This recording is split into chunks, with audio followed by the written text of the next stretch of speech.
जाती थी केजरीवाल भ्रष्ट है, केजरीवाल भ्रष्ट है।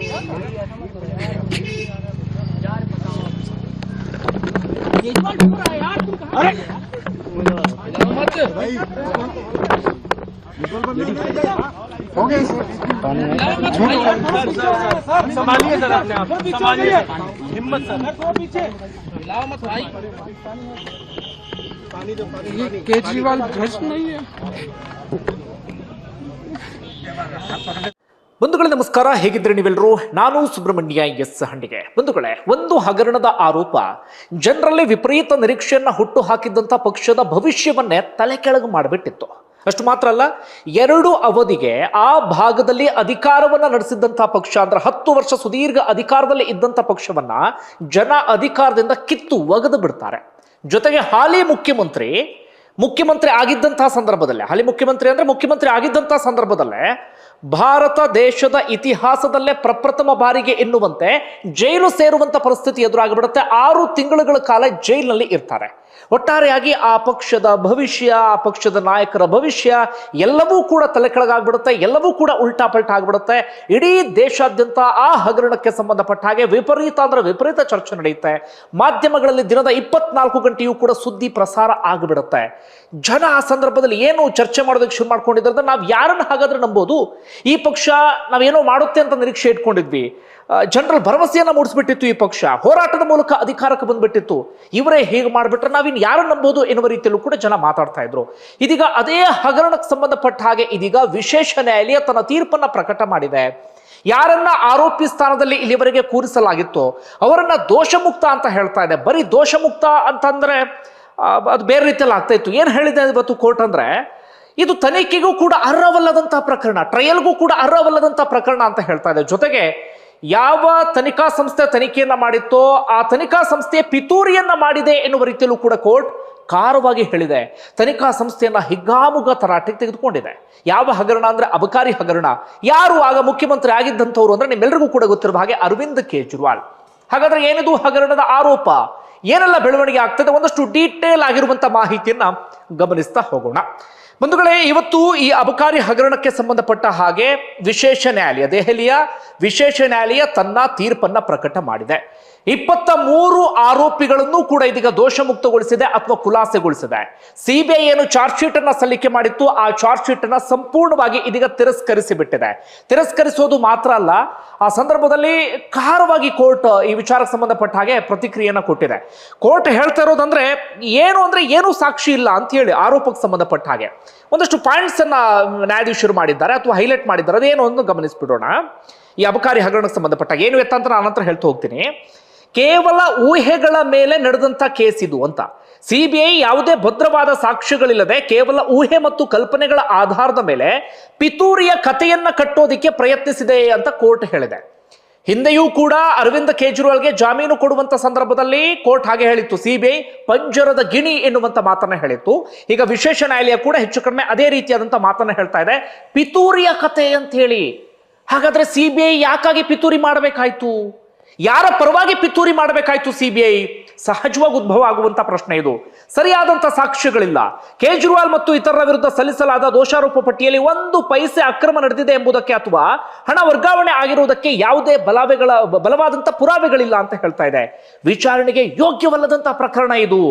ಈ ಪ್ರಕರಣ ವಿಚಾರಣೆಯ ಹಂತಕ್ಕೂ ಹೋಗೋದಿಕ್ಕೆ ಬೇಕಾದಂತ ಕನಿಷ್ಠ ಅರ್ಹತೆಯನ್ನು ಕೂಡ ಹೊಂದಿಲ್ಲ. ಪ್ರಾಥಮಿಕ ಹಂತದಲ್ಲೇ ಇದು ವಿಫಲವಾಗಿದೆ ಅಂತ ಹೇಳ್ತಾ 23 ಆರೋಪಿಗಳನ್ನು ಕೂಡ ಡಿಸ್ಚಾರ್ಜ್ ಮಾಡಿದೆ, ಆರೋಪಿತರನ್ನ. ಹಾಗೆ ಸಾಂವಿಧಾನಿಕ ತತ್ವಗಳ ಉಲ್ಲಂಘನೆ, ಸಾಕ್ಷ್ಯಗಳಿಲ್ಲದೆ ಒಬ್ಬ ಮುಖ್ಯಮಂತ್ರಿಯ ಮಟ್ಟದ ವ್ಯಕ್ತಿಯನ್ನ ಎಷ್ಟು ದಿನ ವಿಚಾರಣೆಗೆ ಒಳಪಡಿಸುವುದು ಮತ್ತು ಬಂಧನದಲ್ಲಿಡುವುದು ಕಾನೂನಿನ ಆಶಯಕ್ಕೆ ವಿರುದ್ಧವಾಗಿದ್ದು ಅಂತ ಕೋರ್ಟ್ ಅಭಿಪ್ರಾಯಪಟ್ಟಿದೆ. ಈಗ ಸಹಜವಾಗಿ ಸಿಬಿಐ ಈ ಕೋರ್ಟ್ನ ವಿರುದ್ಧವಾಗಿ ಮೇಲ್ಮನವಿ ಸಲ್ಲಿಸುತ್ತೆ, ಹೈಕೋರ್ಟ್ಗೆ ಹೋಗುತ್ತೆ, ಇಲ್ಲ ಅಂತ ಸುಪ್ರೀಂ ಕೋರ್ಟ್ಗೂ ಕೂಡ ಹೋಗುತ್ತೆ. ಇಂತಹ ಪ್ರಕ್ರಿಯೆಗಳು ಕೂಡ ನಡೆಯುತ್ತೆ. ಆದ್ರೆ ಈ ಕೆಳ ಹಂತದ ನ್ಯಾಯಾಲಯ ಗಮನಿಸಿರುವಂತಹ ಅಂಶಗಳಿದೆಯಲ್ಲ, ಇದು ಸಹಜವಾಗಿ ಇದೀಗ ರಾಜಕೀಯ ವಲಯದಲ್ಲಿ ಚರ್ಚೆ ಆಗ್ತಾ ಇದೆ. ಯಾವ ಕಾರಣಕ್ಕೆ ಹೀಗಾಯ್ತು ಎನ್ನುವಂತ ರೀತಿಯಲ್ಲಿ ಈ ತೀರ್ಪು ಬಂದ ಬಳಿಕ ಅರವಿಂದ್ ಕೇಜ್ರಿವಾಲ್ ಸಹಜವಾಗಿ ಕಣ್ಣೀರು ಹಾಕಿದ್ದಾರೆ, ಭಾವುಕರಾಗಿದ್ದಾರೆ. ಅರವಿಂದ್ ಕೇಜ್ರಿವಾಲ್ ಹೇಳ್ತಾ ಇರೋದು, ನರೇಂದ್ರ ಮೋದಿ, ಅಮಿತ್ ಶಾ ಇವರೆಲ್ಲರೂ ಕೂಡ ಸೇರ್ಕೊಂಡು ಮಾಡಿದ್ದು ನನ್ನನ್ನು ಮುಗಿಸಬೇಕು ಎನ್ನುವಂತ ಉದ್ದೇಶದಿಂದ ಅಥವಾ ನಮ್ಮನ್ನ ಅಧಿಕಾರದಿಂದ ಕಿತ್ತೋಗಬೇಕು ಎನ್ನುವಂತ ಉದ್ದೇಶದಿಂದ ಇಂಥ ಒಂದು ರಾಜಕೀಯ ಚರ್ಚೆಗಳೆಲ್ಲವೂ ಕೂಡ ಶುರುವಾಗಿದೆ. ಸಹಜವಾಗಿ ರಾಜಕೀಯ ಚಟುವಟಿಕೆಗಳು ಮತ್ತೊಮ್ಮೆ ದೆಹಲಿಯಲ್ಲಿ ಗರಿಗೆದರುತ್ತೆ. ಅದು ಯಾವ ಹಂತಕ್ಕೆ ಹೋಗಿ ತಲುಪುತ್ತೆ ಅನ್ನೋದ್ರ ಕಾದ್ ನೋಡೋಣ. ಹಾಗಾದ್ರೆ ಏನದು ಪ್ರಕರಣ? ಯಾವೆಲ್ಲ ರೀತಿಯಲ್ಲಿ ಚರ್ಚೆ ಆಗಿತ್ತು ಅದನ್ನು ನಾವಿಲ್ಲಿ ಗಮನಿಸ್ತಾ ಹೋಗಬೇಕಾಗುತ್ತೆ. ಬಂಧುಗಳೇ, ಅದು 2021-22ನೇ ಸಾಲು. ಆಗ ದೆಹಲಿ ಸರ್ಕಾರ ಒಂದು ಅಬಕಾರಿ ನೀತಿಯನ್ನ ಜಾರಿಗೆ ತಂದು ಬಿಡುತ್ತೆ, ಸಂಪೂರ್ಣವಾಗಿ ಖಾಸಗೀಕರಣಗೊಳಿಸಿಬಿಡುತ್ತೆ ಈ ಅಬಕಾರಿ ನೀತಿಯ ವಿಚಾರದಲ್ಲಿ. ಆಗ ಏನಾಗ್ಬಿಡುತ್ತೆ ಅಂದ್ರೆ, ಆಗ ಒಬ್ರು ಇದಕ್ಕೆ ಸಂಬಂಧಪಟ್ಟ ಹಾಗೆ ಅಂದ್ರೆ ಈ ಹೊಸ ನೀತಿಗೆ ಸಂಬಂಧಪಟ್ಟ ಹಾಗೆ ಲೆಫ್ಟಿನೆಂಟ್ ಗವರ್ನರ್ಗೆ ದೂರನ್ನ ಕೊಡಲಾಗುತ್ತೆ ಅಥವಾ ಒಂದು ರಿಪೋರ್ಟ್ ಅನ್ನ ಕೊಡ್ತಾರೆ. ದೆಹಲಿಯ ಮುಖ್ಯ ಕಾರ್ಯದರ್ಶಿ ಆಗಿರುವಂತ ನರೇಶ್ ಕುಮಾರ್ ಅವರು ಒಂದು ರಿಪೋರ್ಟ್ ಅನ್ನ ಕೊಡ್ತಾರೆ. ಆ ವರದಿಯ ಆಧಾರದ ಮೇಲೆ ಲೆಫ್ಟಿನೆಂಟ್ ಗವರ್ನರ್ ಆಗಿದ್ದಂತ ಸಕ್ಸೇನಾ ಈ ಅಬಕಾರಿ ನೀತಿ ರೂಪುಗೊಳ್ಳುವಲ್ಲಿ ಹಾಗೆ ಅನುಷ್ಠಾನಗೊಳ್ಳುವಲ್ಲಿ ಭ್ರಷ್ಟಾಚಾರ ಆಗಿದೆ ಅಂತ ಹೇಳಿ ಅವರು ಸಿಬಿಐ ತನಿಖೆಗೆ ಶಿಫಾರಸನ್ನ ಮಾಡ್ತಾರೆ. ಸಿಬಿಐ ತನಿಖೆ ಎಲ್ಲವೂ ಕೂಡ ಆರಂಭ ಆಗುತ್ತೆ. ಅದಾದ ಬಳಿಕ ಅಬಕಾರಿ ನೀತಿಯನ್ನ ರದ್ದುಗೊಳಿಸಲಾಗುತ್ತೆ. ಆಗ ಸಿಬಿಐ ಮಾಡಿದಂತ ಆರೋಪ ಏನಪ್ಪಾ ಅಂದ್ರೆ, ಮದ್ಯದ ಅಂಗಡಿಗಳಿಂದ ಅಥವಾ ಮದ್ಯದ ಅಂಗಡಿ ಮಾಲೀಕರಿಂದ ಇವರು ಲಂಚ ತಗೊಂಡಿದ್ದಾರೆ, ಕಿಕ್ ಬ್ಯಾಕ್ ತಗೊಂಡಿದ್ದಾರೆ, ಕೋಟ್ಯಾಂತರ ರೂಪಾಯಿ, 100 ಕೋಟಿ 200 ಕೋಟಿ ಎನ್ನುವ ರೀತಿಯಲ್ಲಿ ಒಟ್ಟಾರೆಯಾಗಿ ರಾಜ್ಯದ ಬೊಕ್ಕಸಕ್ಕೆ ಬರೋಬ್ಬರಿ 580 ಕೋಟಿಯಷ್ಟು ನಷ್ಟ ಮಾಡಿದ್ದಾರೆ. ಕಿಕ್ ಬ್ಯಾಕ್ ಅಥವಾ ಲಂಚ ಪಡೆದಂತ ಹಣದಲ್ಲಿ ಪಂಜಾಬ್ ಮತ್ತು ಗೋವಾ ಚುನಾವಣೆ ನಡೆಸಿದ್ದಾರೆ ಎನ್ನುವ ರೀತಿಯಲ್ಲಿ ಅವರು ಆರೋಪವನ್ನು ಮಾಡ್ತಾರೆ. ಅದೇ ಆರೋಪಕ್ಕೆ ಸಂಬಂಧಪಟ್ಟ ಹಾಗೆ ಇಡಿ, ಸಿಬಿಐ ಎಲ್ಲ ತನಿಖೆಯೂ ಕೂಡ ಮುಂದುವರಿಯುತ್ತೆ. ಪ್ರಮುಖವಾಗಿ ಮೊದಲಿಗೆ ಆರೋಗ್ಯ ಸಚಿವರಾಗಿರುವಂತಹ ಸತ್ಯೇಂದ್ರ ಜೈನ್ ಬಂಧನ ಆಗುತ್ತೆ. ಅದಾದ ಬಳಿಕ DCM ಆಗಿದ್ದಂತ ಮನೀಶ್ ಸಿಸೋಡಿಯಾ ಬಂಧನ ಆಗುತ್ತೆ. ಅದಾದ ಬಳಿಕ ಇವರಿಬ್ರು ಕೂಡ ರಾಜೀನಾಮೆ ಕೊಡ್ತಾರೆ. ರಾಜ್ಯಸಭಾ ಸದಸ್ಯ ಆಗಿದ್ದಂತಹ ಸಂಜಯ್ ಸಿಂಗ್ ಬಂಧನ ಆಗುತ್ತೆ. ತೆಲಂಗಾಣದ ಮಾಜಿ ಮುಖ್ಯಮಂತ್ರಿ ಚಂದ್ರಶೇಖರ್ ರಾವ್ ಪುತ್ರಿ ವಿಧಾನ ಪರಿಷತ್ ಸದಸ್ಯೆ ಕವಿತಾ ಬಂಧನವೂ ಕೂಡ ಆಗುತ್ತೆ. ಕವಿತಾ ಕೂಡ ಇದಕ್ಕೆ ಸಾಥ್ ಕೊಟ್ಟಿದ್ದಾರೆ. ಸೌತ್ನ ಒಂದಷ್ಟು ಉದ್ಯಮಿಗಳ ಜೊತೆಗೆ ಸೇರ್ಕೊಂಡು ಎನ್ನುವಂತ ಆರೋಪಗಳೆಲ್ಲವೂ ಕೂಡ ಕೇಳಿ ಬರುತ್ತೆ. ಇಂತಹ ಬೆಳವಣಿಗೆಯ ನಡುವೆ ಲೋಕಸಭಾ ಚುನಾವಣೆಯ ಸಂದರ್ಭದಲ್ಲೇ 2024 ಮಾರ್ಚ್ನಲ್ಲಿ Arvind Kejriwal sitting CM arrest ಆಗಿಬಿಡ್ತಾರೆ. ಅದಾದ ಬಳಿಕ ಅರವಿಂದ್ ಕೇಜ್ರಿವಾಲ್ ನಿರಂತರವಾಗಿ ಅವರು ಜಾಮೀನಿಗೆ ಪ್ರಯತ್ನವನ್ನು ಪಡ್ತಾರೆ. ಜಾಮೀನು ಸಿಗೋದಿಲ್ಲ, ಜೈಲಿನಲ್ಲೇ ಕಾಲ ಕಳೆಯುವ ಪರಿಸ್ಥಿತಿ ಎದುರಾಗುತ್ತೆ. ಅದಾದ ಬಳಿಕ ಚುನಾವಣಾ ಪ್ರಚಾರಕ್ಕೆ ಅಂತ ಹೇಳಿ ಮಧ್ಯಂತರ ಜಾಮೀನು ಸಿಗುತ್ತೆ ಅಷ್ಟೇ. ಚುನಾವಣಾ ಪ್ರಚಾರವನ್ನ ಮಾಡಿ ಮತ್ತೊಮ್ಮೆ ಜೈಲು ಸೇರುವಂತ ಪರಿಸ್ಥಿತಿ ಎದುರಾಗುತ್ತೆ. ಬರೋಬ್ಬರಿ 6 ತಿಂಗಳು ಅರವಿಂದ್ ಕೇಜ್ರಿವಾಲ್ ಜೈಲಿನಲ್ಲಿ ಇರ್ತಾರೆ. ಮೊದಲಿಗೆ ರಾಜೀನಾಮೆಯನ್ನ ಕೊಟ್ಟಿರೋದಿಲ್ಲ. ಅದಾದ ಬಳಿಕ ಅಲ್ಲಿ ಚುನಾವಣೆ ಎದುರಾಗುವಂತ ಸಂದರ್ಭದಲ್ಲಿ ರಾಜೀನಾಮೆಯನ್ನ ಕೊಟ್ಟು ಅತಿಶಿ ಅವರನ್ನ ಮುಖ್ಯಮಂತ್ರಿ ಪಟ್ಟಕ್ಕೆ ಏರಿಸ್ತಾರೆ. ಅಂತಿಮವಾಗಿ ಅರವಿಂದ್ ಕೇಜ್ರಿವಾಲ್ ರೆಗ್ಯುಲರ್ ಬೇಲ್ ಮೇಲೆ 6 ತಿಂಗಳ ನಂತರ ಜಾಮೀನಿನ ಮೇಲೆ ಹೊರಗಡೆ ಬರ್ತಾರೆ. ಹೊರಗಡೆ ಬಂದಾದ ಬಳಿಕ ಚುನಾವಣೆ ಬರುತ್ತೆ. ಚುನಾವಣೆಯಲ್ಲಿ ಇದೇ ಹಗರಣ ವಿಪರೀತ ಸದ್ದು ಮಾಡೋದಕ್ಕೆ ಶುರುವಾಗ್ಬಿಡುತ್ತೆ. ಅದರಲ್ಲಿ ದೊಡ್ಡ ಕೊಡುಗೆ ಅಂದ್ರೆ ಮಾಧ್ಯಮಗಳದ್ದು. ದಿನದ 24 ಗಂಟೆಯೂ ಕೂಡ ಇದೇ ವಿಚಾರಕ್ಕೆ ಸಂಬಂಧಪಟ್ಟ ಹಾಗೆ ಸುದ್ದಿ ಪ್ರಸಾರ ಆಗುತ್ತೆ.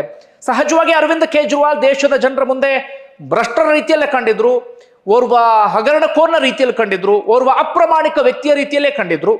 ಗೊತ್ತಿಲ್ಲ ಅಂದ್ರೆ ಈ ಕೋರ್ಟ್ ತೀರ್ಪು ಕೊಟ್ಟಿದೆ, ಮುಂದೆ ಹೋಗುತ್ತೆ, ಇದೇನು ಎತ್ತ ಅಂತ ಹೋಗುತ್ತೆ. ಆದ್ರೆ ಈ ಹಂತಕ್ಕಂತೂ ಅರವಿಂದ್ ಕೇಜ್ರಿವಾಲ್ ದೋಷ ಮುಕ್ತ ಅಥವಾ ಆರೋಪ ಮುಕ್ತರಾಗ್ಬಿಟ್ಟಿದ್ದಾರೆ.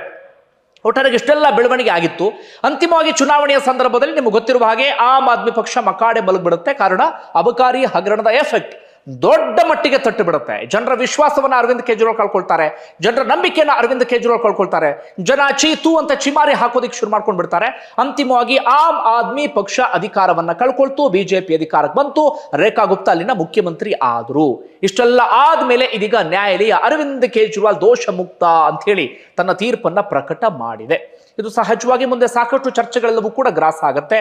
ಒಂದು ಕಡೆಯ ವಾದ ಅಂದ್ರೆ, ಇದೀಗ ಸಿಬಿಐಯನ್ನ ಕೇಂದ್ರ ಸರ್ಕಾರ ತನಗೆ ಬೇಕಾದ ರೀತಿಯಲ್ಲಿ ಬಳಸಿಕೊಳ್ಳುತ್ತೆ.